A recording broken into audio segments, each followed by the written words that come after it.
সরকার বিরোধী বিক্ষোভ ব্যর্থ হবার পর ইরানের সর্বোচ্চ নেতা খামেনি ও তার ছেলেকে হত্যার ছক কষছে যুক্তরাষ্ট্র।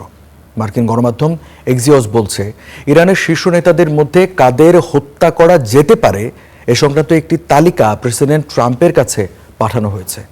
এই তালিকার শীর্ষে ছিলেন আয়াতুল্লাহ আল খামেনি এবং তার ছেলে মুজতবা খামেনি।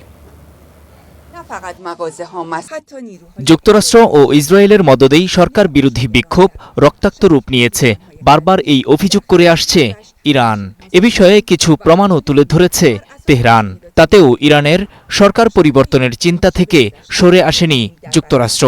এরই মধ্যে সামনে এলো ইরানি নেতাদের হত্যার পরিকল্পনা।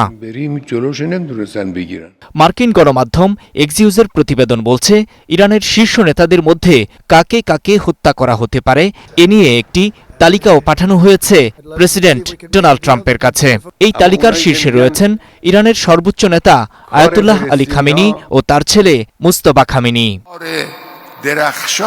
ইরানে দীর্ঘ সময় ধরে সর্বোচ্চ নেতার পদে থাকা খামেনির 6 সন্তানের মধ্যে রাজনীতি ও রাষ্ট্র ক্ষমতার গুরুত্বপূর্ণ কেন্দ্রে আছেন মুজতবা খামেনি। খামেনির পর তিনিই হতে পারেন সর্বোচ্চ নেতা।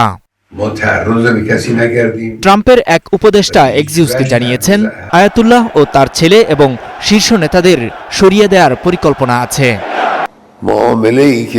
তবে কূটনৈতিক উপায় হিসেবে পারমাণবিক অস্ত্র কর্মসূচির বদলে শান্তিপূর্ণ ব্যবহারের জন্য ইরানকে নিরাপদ ইউরেনিয়াম ব্যবহারের সীমিত সুযোগ দিতে পারে যুক্তরাষ্ট্র। নানামুখী এসব পরিকল্পনার মধ্যেই ইরানকে লক্ষ্য করে আরব সাগরের দিকে এগিয়ে যাচ্ছে মার্কিন দ্বিতীয় বিমানবাহী রণতরী, যা এরই মধ্যে ভূমধ্য সাগরে পৌঁছে গেছে।